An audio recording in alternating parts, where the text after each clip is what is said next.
അപ്പോൾ റേസിൻ്റെ ഫെസിലിറ്റീസിൽ main facility ഏതാണെന്ന് വെച്ച് കഴിഞ്ഞാൽ ലാബ് ഫെസിലിറ്റിയാണ്. ലാബ് ഫെസിലിറ്റി എന്ന് പറയാൻ നേരത്തെ ഏകദേശം ഒരു വർഷം തന്നെ നിങ്ങൾക്ക് 1100 മേളിലുള്ള മോക്ക് ടെസ്റ്റാണ് പ്രൊവൈഡ് ചെയ്യുന്നത്. അപ്പം ഇത് ഒരുമിച്ച് തരുന്നതല്ല, ഞാൻ പറഞ്ഞു ഡേ വൈസ് നിങ്ങൾക്ക് മോക്ക് ടെസ്റ്റ് കണ്ടക്ട് ചെയ്യും, വീക്ക്ലി നിങ്ങൾക്ക് പഠിപ്പിച്ച ടോപ്പിക്കിൻ്റെ ബേസിസ് കണ്ടക്ട് ചെയ്യും, മന്ത്ലി നിങ്ങൾക്ക് കണ്ടക്ട് ചെയ്യും. സോ ഇതേപോലെ തന്നെ ഓരോ എക്സാം സൂപ്പർവൈസ്ഡാണെങ്കിലും ശരി എല്ലായിടത്തും നിങ്ങൾക്ക് മോക്ക് ടെസ്റ്റ് നമ്മൾ ചെയ്യിപ്പിച്ചുകൊണ്ടിരിക്കും. കാര്യം നിങ്ങളുടെ സ്പീഡ് കൂടേണ്ടത് ടെസ്റ്റിലാണ്. ടെസ്റ്റിൽ നിങ്ങൾക്ക് സ്പീഡില്ല എന്നുണ്ടെങ്കിൽ നിങ്ങൾ എന്ത് ചെയ്യും? നിങ്ങൾക്ക് ക്രാക്ക് ചെയ്യാൻ പറ്റത്തില്ല. അപ്പോൾ അതുകൊണ്ട് തന്നെയാണ് റേസിൽ വിശാലമായിട്ടുള്ള ലാബ് ഫെസിലിറ്റി പ്രൊവൈഡ് ചെയ്യുന്നത്. അപ്പോൾ നിങ്ങൾക്ക് ബ്രാഞ്ചിലേക്ക് വിസിറ്റ് ചെയ്യുമ്പോൾ നിങ്ങൾക്ക് അറിയാൻ പറ്റും, രാവിലെ 8 മണി തൊട്ട് രാത്രി 8 മണി വരെയും നിങ്ങൾക്ക് ലാബ് ഫെസിലിറ്റി ഓപ്പൺ ആയിരിക്കും. നിങ്ങൾക്ക് ജോയിൻ ചെയ്യുന്ന സമയത്ത് തന്നെ ഒരു യൂസർ ഐ ഡിയും പാസ്വേഡും തരും. അത് ഉപയോഗിച്ച് നിങ്ങൾക്ക് ലോഗിൻ ചെയ്ത് നിങ്ങൾക്ക് എക്സാംസ് എഴുതിക്കൊണ്ടേയിരിക്കും. ഓക്കെ, അങ്ങനെ ഈ പറഞ്ഞ ലാബിൽ അങ്ങനത്തെ ലിമിറ്റേഷൻസോ കാര്യങ്ങളോ ഒന്നുമില്ല. നിങ്ങൾ എപ്പോഴൊക്കെ നിങ്ങൾക്ക് ഫ്രീ ആണോ നിങ്ങൾക്ക് അപ്പോഴൊക്കെ നിങ്ങൾക്ക് ആക്സസ് ചെയ്ത് നിങ്ങൾക്ക് ലാബ് നിങ്ങൾക്ക് യൂസ് ചെയ്യാവുന്നതാണ്. സോ ഈ ലാബ് ഫെസിലിറ്റി കൊണ്ട് നമ്മൾ മെയിൻലി നമ്മൾ ഫോക്കസ് ചെയ്യുന്നത് സ്പീഡ് ആൻഡ് ആക്യുറസി. പിന്നെ രണ്ടാമത്തെ കാര്യം, ഈ ഒരു ലാബിലിരുന്ന് നിങ്ങൾ കണ്ടിന്യൂസ് ആയിട്ട് പ്രാക്ടീസ് ചെയ്യാൻ നേരത്ത് ഒരു റിയൽ എക്സാം സെൻ്ററിൻ്റെ ഒരു ഫീൽ ഉണ്ടായിരിക്കും. കാര്യം പല കുട്ടികൾക്കും ലാബിലേക്ക് ഫസ്റ്റ് ടൈം പോകാൻ നേരത്ത്, മെയിൻ സെൻറ്ററിലേക്ക് പോകാൻ നേരത്ത് ഒരു പേടിയുണ്ട്. ഇത്രയും കുട്ടികൾ, അവിടുത്തെ രീതികളൊന്നും നിങ്ങൾക്ക് അറിയത്തില്ല, ആ ഒരു മൈൻഡ് സെറ്റ് നിങ്ങൾക്ക് വന്നിട്ടില്ല. അപ്പോൾ നമ്മുടെ ലാബിലിരുന്ന് കണ്ടിന്യൂസ് ആയിട്ട് നിങ്ങൾ പ്രാക്ടീസ് ചെയ്യാൻ നേരത്ത് your mind will be completely focused on how will be the centre will be, എങ്ങനെയായിരിക്കും ഒരു ലാബിൻ്റെ ഒരു എക്സാം സെൻറ്റർ വരിക. പിന്നെ നിങ്ങളെ കോമ്പറ്റീറ്റേഴ്സാണ് ചുറ്റും ഇരിക്കുന്നത്. അപ്പോൾ നിങ്ങൾ ഡെയിലി നിങ്ങൾ പ്രാക്ടീസ് ചെയ്യാൻ നേരത്ത് ആ ഒരു അറ്റ്മോസ്ഫിയറായിട്ട് നിങ്ങളുടെ മൈൻഡ് സിങ്കാം. അതേപോലെ തന്നെ ഡെയിലി പ്രാക്ടീസ് ചെയ്യുന്ന നേരത്ത് എന്ത് പറ്റും? സ്പീഡും കൂടും, ആക്യുറസിയും കൂടും. അതുകൊണ്ടാണ് നമ്മുടെ ലാബ് ഫെസിലിറ്റി. ഓക്കെ, ഒരു പക്ഷേ ലാബ് ഫെസിലിറ്റി ചില ദിവസങ്ങളിൽ ഇപ്പം ലേഡീസൊക്കെ ആണെന്നുണ്ടെങ്കിൽ എന്തെങ്കിലും ബുദ്ധിമുട്ടൊക്കെ ഉണ്ടാകും, ജെൻസ് ആണെങ്കിലും ശരി, അങ്ങനെ വരികയാണെങ്കിൽ തന്നെ റേസിൻ്റെ മൊബൈൽ ആപ്ലിക്കേഷനുണ്ട്. നിങ്ങൾക്ക് വീട്ടിൽ ഇരുന്ന് തന്നെ നിങ്ങൾക്ക് മോക്ക് ടെസ്റ്റ് എഴുതാൻ പറ്റും. ഓക്കെ, സോ അടുത്ത നമ്മുടെ മെയിൻ ഫെസിലിറ്റി എന്താണെന്ന് വെച്ചാൽ ലൈബ്രറി ഫെസിലിറ്റി. കാര്യം ഇവിടെ നിങ്ങൾ ജോയിൻ ചെയ്യുന്ന സമയത്ത് തന്നെ നമുക്ക് ടെക്സ്റ്റ് ബുക്സ് നമ്മൾ പ്രൊവൈഡ് ചെയ്യും. അതിനോടൊപ്പം തന്നെ നിങ്ങൾക്ക് ഡെയിലി നിങ്ങൾക്ക് ഹാൻഡ് ഔട്ട്സ് നമ്മൾ പ്രൊവൈഡ് ചെയ്യും. ഏകദേശം 250 തൊട്ട് 400ഓളം മെറ്റീരിയൽസ് ആണ് നിങ്ങൾക്ക് ഒരു വർഷം നമ്മൾ ഓരോ ഡേ വൈസ് ആവട്ടെ, ലെജൻഡ് മാഗസീൻ ആവട്ടെ, അല്ലെങ്കിൽ എക്സാം ബേസിലുള്ള പ്രാക്ടീസ് സെക്ഷനിൽ സൂപ്പർവൈസിന് നമ്മൾ തരുന്ന മെറ്റീരിയൽ ആവട്ടെ, ഏകദേശം 250 to 400 സെറ്റ് ഓഫ് മെറ്റീരിയൽസ് ആണ് നമ്മളിവിടെ നിങ്ങൾക്ക് പ്രൊവൈഡ് ചെയ്യുന്നത്. അതും പോരാഞ്ഞിട്ടാണ് ഫോർ ഫർദർ റെഫറൻസിനാണ് നമ്മൾ ലൈബ്രറി ഫെസിലിറ്റി പ്രൊവൈഡ് ചെയ്യുന്നത്. കാര്യം നിങ്ങൾ വെറുതെ പുറത്തു പോയി കാശ് കൊടുത്ത് വീണ്ടും ബുക്സ് റെഫറൻസ് മേടിക്കേണ്ട ആവശ്യമില്ല. So you can access the library facility. അതും രാവിലെ 8 തൊട്ട് രാത്രി 8 വരെ നിങ്ങൾക്ക് ഓപ്പൺ ആയിരിക്കും. ഇതാണ് ഈ പറയുന്ന പോലെ ഫെസിലിറ്റീസ് വൈസ്. പിന്നെ മെൻറ്റർ സപ്പോർട്ട് ഞാൻ പറഞ്ഞു, മെൻറ്റർ സപ്പോർട്ട് 24/7 നമുക്ക് അവൈലബിൾ ആണ്. അതായത് മെൻറ്റേഴ്സ് നിങ്ങളുടെ ബ്രാഞ്ചിൽ, റേസിൻ്റെ ഏത് ബ്രാഞ്ചും ആവട്ടെ, അവിടെ ഈ പറയുന്ന മെൻറ്റേഴ്സിൻ്റെ ഒരേ ഒരു ഫോക്കസേ ഉള്ളൂ, കുട്ടികളെ ട്രെയിൻ ചെയ്യുക, അവരെ ജോലി മേടിച്ചു കൊടുക്കുക എന്നുള്ളത്. സോ അവർ 24/7 അവൈലബിൾ ആണ്. നിങ്ങൾക്ക് എന്ത് ഡൗട്ട് ഉണ്ടെങ്കിലും you can easy access your mentors. Okay, so ഇതൊക്കെയാണ് റേസിൻ്റെ ഈ പറയുന്ന പോലെ സ്ട്രക്ചർ ആവട്ടെ അല്ലെങ്കിൽ ഫെസിലിറ്റീസ് ആവട്ടെ, ഇതെല്ലാം കാര്യം. പിന്നെ റിസൾട്ട് വൈസ് നോക്കുകയാണെന്നുണ്ടെങ്കിൽ ലാസ്റ്റ് 3 വർഷം കൊണ്ട് കേരള വാക്കൻസി 25% വാക്കൻസീസ് ഫില്ല് ചെയ്യുന്നത് റേസ് ഇൻസ്റ്റിറ്റ്യൂട്ടിലെ കുട്ടികളാണ്. പിന്നെ റേസ് ഇൻസ്റ്റിറ്റ്യൂട്ടിൻ്റെ സൈഡിൽ നിന്നും ഏതൊരു റിസൾട്ട് നമ്മൾ പബ്ലിഷ് ചെയ്യുമ്പോഴും നിങ്ങൾക്ക് ശ്രദ്ധിച്ച് നമുക്ക് അറിയാൻ പറ്റും, നമ്മൾ കുട്ടികളുടെ പേര്, റോൾ നമ്പർ, ഏത് എക്സാം എന്നുള്ള കാര്യം നമ്മൾ വ്യക്തമായിട്ട് നമ്മൾ ഇട്ടിട്ടാണ് നമ്മൾ പബ്ലിഷ് ചെയ്യുന്നത്. കാര്യം നമ്മൾ ഓൾഡ് റിസൾട്ട്സ് നമ്മൾ യൂസ് ചെയ്യാറില്ല. നിങ്ങൾക്ക് നമ്മുടെ വെബ്സൈറ്റിലും ചെക്ക് ചെയ്യാം, ബ്രാഞ്ചിലേക്ക് വിസിറ്റ് ചെയ്യാൻ നേരത്ത് നിങ്ങൾക്ക് അവിടെയും ചെക്ക് ചെയ്യാം. ഏത് എക്സാം, ഏത് വർഷം വന്ന റിസൾട്ട്, കുട്ടിയുടെ പേര്, roll number. Because we don't use old results. നമ്മൾ കാണിക്കുന്ന എല്ലാ റിസൾട്ടും ലേറ്റസ്റ്റ് റിസൾട്ട് ആയിരിക്കും. ഒരുപാട് പ്രൗഡ് അച്ചീവ്മെൻറ്റ് നമ്മുടെ റേസിൻ്റെ സൈഡിൽ നിന്നുണ്ട്. അപ്പോൾ അതിൻ്റെ എല്ലാ പ്രൂഫും കാര്യങ്ങളും നിങ്ങൾക്ക് നമ്മുടെ ബ്രാഞ്ചിലേക്ക് വിസിറ്റ് ചെയ്യുമ്പോൾ നിങ്ങൾക്ക് കാണാൻ പറ്റും. അപ്പം ഇത്രയും റിസൾട്ട്, കാര്യം ഒരു ഇൻസ്റ്റിറ്റ്യൂട്ടിനെ സംബന്ധിച്ചോളം അതിൻ്റെ ഏറ്റവും വലിയ ക്വാളിറ്റി എന്ന് പറയുന്നത് അക്കാഡമിക്സ് ആണ്. ആ ക്വാളിറ്റിയുടെ ഔട്ട്പുട്ടാണ് റിസൾട്ട്, എത്ര പേര് ജോലി മേടിച്ചു എന്നുള്ളത്.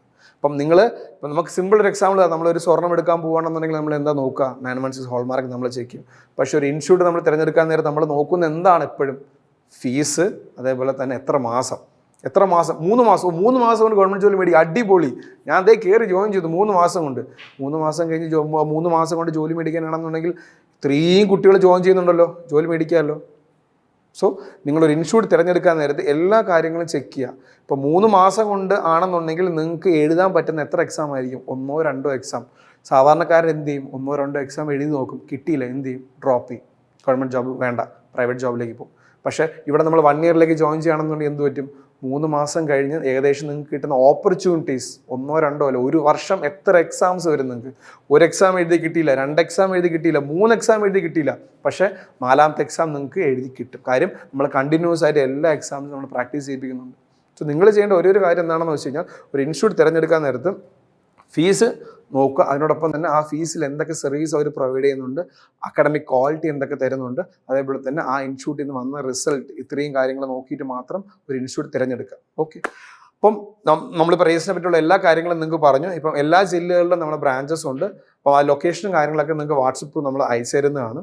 പിന്നെ മെയിനായിട്ടുള്ള കാര്യം എന്താണെന്ന് വെച്ച് കഴിഞ്ഞാൽ, ഈ ഒരു എക്സാം എഴുതി കിട്ടിയില്ല എന്നും പറഞ്ഞ് ദയവ് ചെയ്ത് നിങ്ങളുടെ ഈ ഒരു ഡ്രീമിനെ നിങ്ങൾ ഡ്രോപ്പ് ഡൗൺ ചെയ്യരുത്. കാര്യം ഒരുപാട് സക്സസ് സ്റ്റോറീസ് നമ്മുടെ യൂട്യൂബ് ചാനലിൽ നിങ്ങൾക്ക് കാണാൻ പറ്റും. അതായത് ഒരു വർഷത്തെ പാക്കേജ് ആണെങ്കിൽ പോലും അവസാനത്തെ മാസം, അതായത് 12ാമത്തെ മാസം വാലിഡിറ്റി തീരാനുള്ള ലാസ്റ്റ് മന്തിൽ എഴുതി എക്സാം ക്ലിയർ ചെയ്ത കുട്ടികളുണ്ട്. ഒരു വർഷം കണ്ടിന്യൂസ് ആയിട്ട് പഠിച്ച് കിട്ടിയ കുട്ടികളുണ്ട്. കാര്യം നിങ്ങൾ ഗവൺമെൻറ് ജോബ് മതി എന്നൊരു തീരുമാനം നിങ്ങൾ എടുത്തിട്ടുണ്ടെങ്കിൽ സ്റ്റിക്ക് ഓൺ ചെയ്യുക. കാര്യം നമ്മൾ 10ാം ക്ലാസ്സിൽ ഒരു സർട്ടിഫിക്കറ്റ് കിട്ടാൻ വേണ്ടി നമ്മൾ 10 വർഷം നമ്മൾ പഠിച്ചു. +2 12 വർഷം പഠിച്ചു, കോളേജോ 3 വർഷം പഠിച്ചു. പിന്നെ എന്തുകൊണ്ട് ഒരു ലൈഫ് സെറ്റിൽ ആവുന്ന ഒരു കോഴ്സ് തിരഞ്ഞെടുത്ത് പഠിക്കാൻ വേണ്ടി എന്തുകൊണ്ട് ഒരു വർഷം നിങ്ങൾക്ക് അതിൽ പിടിച്ചു നിന്നുകൂടാ? എന്തിനാണ് ഈ പറയുന്ന പോലെ 3 മാസം 4 മാസം നോക്കിയിട്ട് പറ്റില്ല എന്ന് പറഞ്ഞ് പോകുന്നത്? ചിലപ്പോൾ 5ാമത്തെ മാസമായിരിക്കും നിങ്ങൾക്ക് റിസൾട്ട് കിട്ടുന്നത്. പക്ഷേ ആ ഒരു എഫേർട്ട് നിങ്ങൾ ഇടണം. കൺസിസ്റ്റൻ്റ് ആയിട്ട് വരിക, നമ്മൾ പറയുന്ന കാര്യങ്ങൾ അതേപോലെ ഫോളോ ചെയ്യുക. ഇപ്പോഴും പറയാം, ഉറപ്പായിട്ട് നിങ്ങൾക്ക് ജോലി മേടിക്കാം. കാര്യം പാടുള്ള കാര്യമൊന്നുമല്ല. നമ്മൾ സ്കൂൾ ലെവലിൽ പഠിച്ച കാര്യങ്ങളൊക്കെ തന്നെയാണ്. സ്കൂൾ ലെവലിൽ നമ്മൾ എന്താ ചെയ്യുന്നത് വെച്ച് കഴിഞ്ഞാൽ ഒരുപാട് കാര്യം നമ്മൾ എഴുതി പഠിച്ചു. പക്ഷേ ഇവിടെ നമുക്ക് വേണ്ടത് ഷോർട്ട് കട്ട്സ് ആണ്. അതെല്ലാം നമ്മൾ പറഞ്ഞു തരും. Plus speed. ഇതുണ്ടെങ്കിൽ നിങ്ങൾക്ക് എക്സാം ക്രാക്ക് ചെയ്യാൻ പറ്റും. കാര്യം നമ്മുടെ സക്സസ് സ്റ്റോറി എടുത്തു നോക്കിയാൽ തന്നെ നിങ്ങൾക്ക് മനസ്സിലാക്കാൻ പറ്റും. ഒരു ബാക്ക്ഗ്രൗണ്ടും ഇല്ലാണ്ട് ഈ പറയുന്ന പോലെ മുന്നേ ബാങ്ക് കോച്ചിങ്ങൊന്നും പഠിച്ചിട്ടില്ല, SSC പഠിച്ചിട്ടില്ല, പക്ഷെ വന്ന് എഴുതി 6ാമത്തെ മാസം തന്നെ എഴുതിയ ഫസ്റ്റ് എക്സാം ക്ലിയർ ചെയ്ത ഒരുപാട് കുട്ടികളുണ്ട്. എന്തുകൊണ്ടാണ്? അവരാരും ഈ പറഞ്ഞ എക്സ്ട്രാ ടാലൻറ്റോ അല്ലെങ്കിൽ എക്സ്ട്രാ സൂപ്പർ പവറോ ഒന്നുമില്ല. പഠിക്കേണ്ട കാര്യങ്ങൾ കൃത്യമായിട്ട് പഠിച്ചു, പറയുന്ന കാര്യങ്ങൾ കൃത്യമായിട്ട് ചെയ്തു, വന്നു എക്സാം എഴുതി ജോലി മേടിച്ചു. സോ അത് കാരണം പഠിക്കുന്ന കാര്യങ്ങൾ കൃത്യമായിട്ട് പഠിക്കുക, പറഞ്ഞു തരുന്ന കാര്യങ്ങൾ കൃത്യമായിട്ട് അത് കേൾക്കുക, പിന്നെ കൺസിസ്റ്റൻ്റ് ആയിട്ട് വർക്കൗട്ട് ചെയ്യുക. ഓക്കെ. അപ്പോൾ എല്ലാവർക്കും all the best.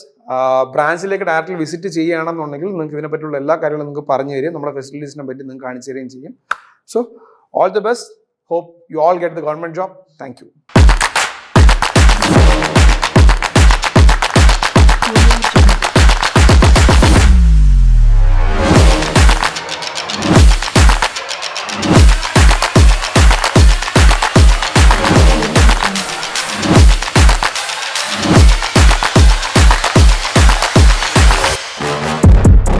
Central Bank A4, Auditor CGDA, SAB Clerk, PWD Clerk, SBI Clerk, Union Bank Clerk, Union Bank Clerk, SBI Clerk, Union Bank Clerk, SBA Clerk, Health Department, Canara Bank PO, SBA PO, SBA Clerk, Canara Bank PO, SBI Clerk, Auditor Controller, Junior Engineer, Auditor CGDA, Indian Bank Clerk, Indian Bank Clerk, Central Excise Inspector, UCO Bank S, Bank of India PO, Indian Bank Clerk, SBA PO, Union Bank Clerk, Bank of Maharashtra Clerk, Income Tax, RRB PO, Assistant Auditor Officer, IBPS Clerk, SBI Clerk, PWD Clerk, SBI Clerk, SAB Clerk, SBI Clerk, Indian Bank Clerk, IBPS PO, Canara Bank Clerk, SBA Clerk, Indian Bank Clerk, IBPS PO, SBA PO, Income Tax Inspector, UCO Bank Clerk, Indian Bank Clerk, SBA Clerk, Union Bank Clerk, SBI PO, SBA Clerk, IBPS SO, Auditor CGDA, SBA Clerk, Central Excise Inspector, SBA Clerk, SBI Clerk, Assistant Auditor Officer, Ahmedabad Bank Clerk, SBI Clerk, Indian Bank Clerk, Health Department, SBI Clerk, SBI PO, IBPS Clerk, SBI Clerk, RRBPO, SBI Clerk, IBPS Clerk, Bank of Maharashtra, SBI Clerk. Veranda Race. Banking government പരീക്ഷകൾക്ക് online offline coaching.